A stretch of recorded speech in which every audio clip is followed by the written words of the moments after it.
আলহামদুলিল্লাহ, আলহামদুলিল্লাহ, আলহামদুলিল্লাহ। আমি সকালে ঘুম থেকে উঠে চলে আসছি শেরপুরের দক্ষিণে অষ্টমী তলার আরো একটু পাশে একটা খাল প্রবাহিত হয়েছে। এই যে দেখেন খাল, সে ক্যানে খালের পাশে চলে আসছি। আসলে আমি বাড়ি হয়েছি প্রাতঃ ভ্রমণে।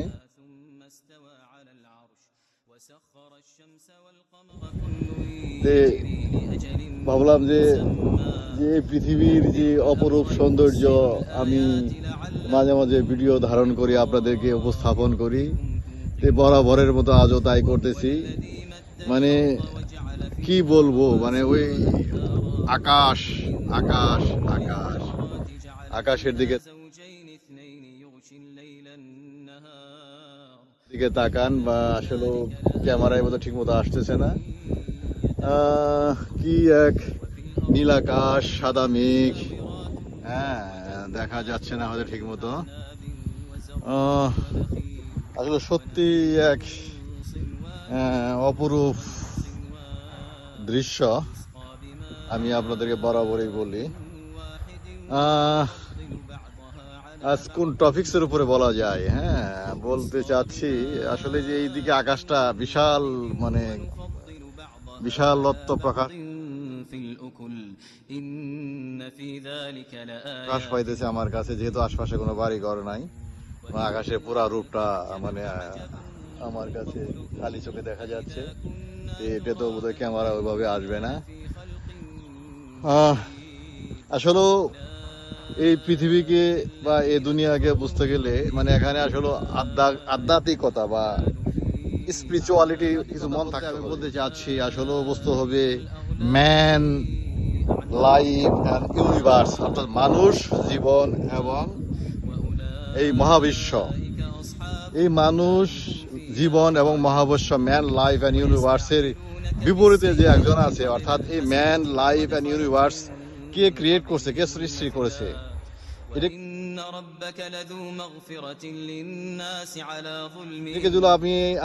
আপনি যদি দার্শনিক বা ইন্টেলেকচুয়াল মাইন্ড দিয়ে চিন্তা ভাবনা করেন, তাহলে এই জিনিসটা বুঝতে পারবেন। আসলে আমি কিন্তু মানে আপনি আমাকে যাই ভাবেন, আমি কিন্তু আসলে এগুলোকে চিন্তা ভাবনা করে আমি রিসিভ করি আর কি। হ্যাঁ, এখানে হলো ম্যান কি, লাইফ কি, ইউনিভার্স কি, এবং এই ম্যান লাইফ ইউনিভার্সের স্রষ্টা কে, স্রষ্টার বিশালত্ব কি, এই বিষয়গুলো কিন্তু আমি খুব ফিল করি। বিশেষ করে আমি যখন অনার্সে পড়ি, তখন আমি ইমাম গাজ্জালি রহমতুল্লাহের একটা বই, 4 খণ্ডের একটা বই আছে, কিমিয়ায়ে শাহাদাত। ওখানে একটা বই ছিল, বইটা ছিল মানুষের মন বা হৃদয়, বা যেটাই বলা হয়, মানে চিন্তা চেতনা এর উপরে। হ্যাঁ, তাই বইটা স্টাডি করে তখন আমার বয়স কম ছিল, তো কিছুটা আমি আপসেট হয়ে গিয়েছিলাম। মানে আমার তখনকার চিন্তাটা কি বলবো, তখন আমি ওই মুহূর্তে মানে কাউকে পাই নাই যে আমার এই চিন্তার যে ডেপথ কম থাকার জন্য আমি যে বিপথে যাচ্ছি, বা আমি চর্চার সম্বন্ধে যে আমার কনফিউশন ছিল, সেই কনফিউশনটা দূর করতে পারি নাই। মাথার মধ্যে সেই চিন্তা ঘুরপাক খাচ্ছিল, যেটা স্বাভাবিক না। তার পরবর্তীতে আমি ওখান থেকে বের হয়ে আসি। যাই হোক, পরবর্তীতে আমি এই গভীর স্টাডি করি, এবং আমি স্টাডি করে বুঝতে পারি যে ম্যান লাইফ ইউনিভার্স এর পিছনে একজন স্রষ্টা আছে, এবং সেই স্রষ্টার বৈশিষ্ট্য বা ফিচার বলি বা যেটাই বলি, সেই বৈশিষ্ট্যগুলো ম্যান লাইফ অ্যান্ড ইউনিভার্সের বিপরীত আর কি। যেমন আমরা যদি তাকাই দেখি, ম্যান লাইফ অ্যান্ড ইউনিভার্স সবগুলির ডিপেন্ডেন্ট, সবগুলি একসময় ধ্বংস হয়ে যাবে, সবগুলির একটা শেপ আছে, সাইজ আছে, এবং একসময় পৃথিবী বিলীন হয়ে যাবে। কিন্তু এর যে স্রষ্টা হওয়া উচিত, এমন কাউকে স্রষ্টা হওয়া উচিত, সে হলো আদি অনন্ত। এই আদি অনন্ত স্রষ্টাকে আল্লাহ সুবহানাহু ওয়া তাআলা তার মহাগ্রন্থ আল কোরআনে বুঝাইতে গিয়া বলছেন আল্লাহু আহাদ, অর্থাৎ আল্লাহ এমন এক স্রষ্টা, এমন সত্তা যে উনি আহাদ, আল্লাহু আহাদ, কুল আল্লাহু আহাদ, মানে আল্লাহ আহাদ, আল্লাহ এক। এক বলতে আসলে সংখ্যার দিক দিয়ে এক না, উনি ফিচারের দিক দিয়ে, বৈশিষ্ট্যের দিক দিয়ে, সব দিক দিয়ে, যে কোনো বিষয়ের দিক থেকে তিনি এক সত্তা, একক সত্তা, আল্লাহু আহাদ। এবং উনি হলো আল্লাহু সামাদ। সামাদ কথাটির অর্থ হলো উনি হইল ইন্ডিপেন্ডেন্ট। এই মহাবিশ্বে যা কিছু আছে, আমি যে বললাম ম্যান লাইফ অ্যান্ড ইউনিভার্স, সব কিছু হলো ডিপেন্ডেন্ট, সবগুলি একটা আরেকটার উপর নির্ভরশীল। ম্যানের কথাই বলেন, দেখেন যে একটা নির্দিষ্ট সময় সেই পৃথিবীতে প্রস্থান করি এবং সেই সবকিছু যত বড় যত আমরা জ্ঞানী গুণী বা যত বিশালত্ব ক্ষমতাধর ব্যক্তি বলি, সে এক বিশেষ মুহূর্তে সে কিন্তু অসহায় পরে সে বৃদ্ধ হয়ে সে একবারে নুইয়ে পড়ে, সে কোনো সময় সে হলো ইন্ডিপেন্ডেন্ট। তারপরে এইভাবে যদি আমি যে কোনো জীবন নিয়ে যদি আমি চিন্তা ভাবনা করি, দেখবেন যে জীবন বা মহাসত্তা এক সময় সে সবকিছুই ধ্বংস হয়ে যায়, বিলীন হয়ে যায়।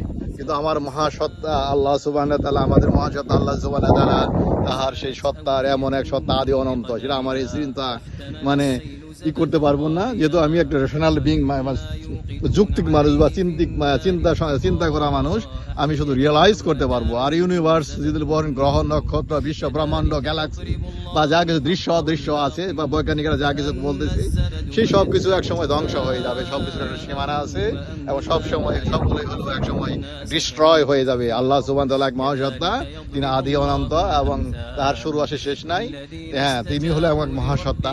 আমি এইভাবে চিন্তা করি এবং আল্লাহ সুবহানাহু ওয়া তাআলা সরি তাহার মহাগ্রন্থ আল কোরআনে সূরা ইখলাসে বলছে, আল্লাহু সামাদ লাম ইয়ালিদ ওয়া লাম ইউলাদ, অর্থাৎ উনি একক সত্তা, উনি কারোর পিতা না, লাম ইয়ালিদ ওয়া লাম ইউলাদ, তার কোনো আওলাদ নাই, তার সন্তান সন্ততি নাই। ওয়া লাম ইয়াকুল লাহু কুফুয়ান আহাদ, কোনো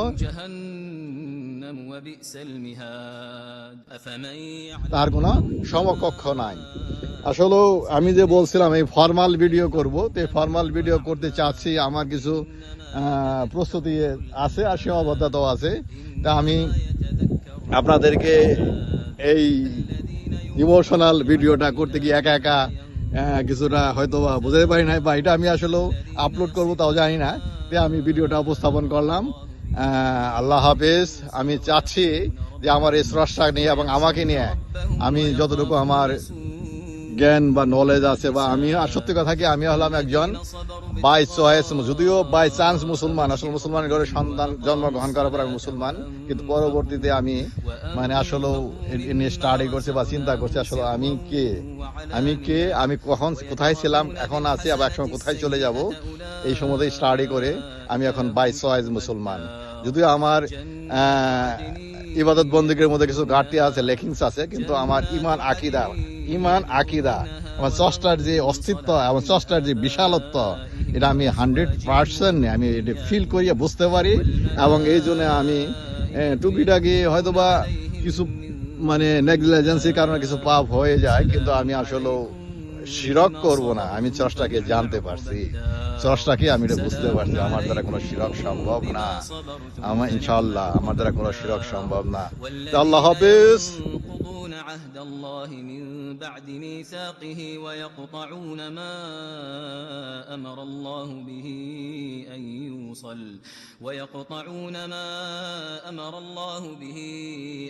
يوصل ويفسدون في الأرض أولئك لهم اللعنة ولهم سوء الدار.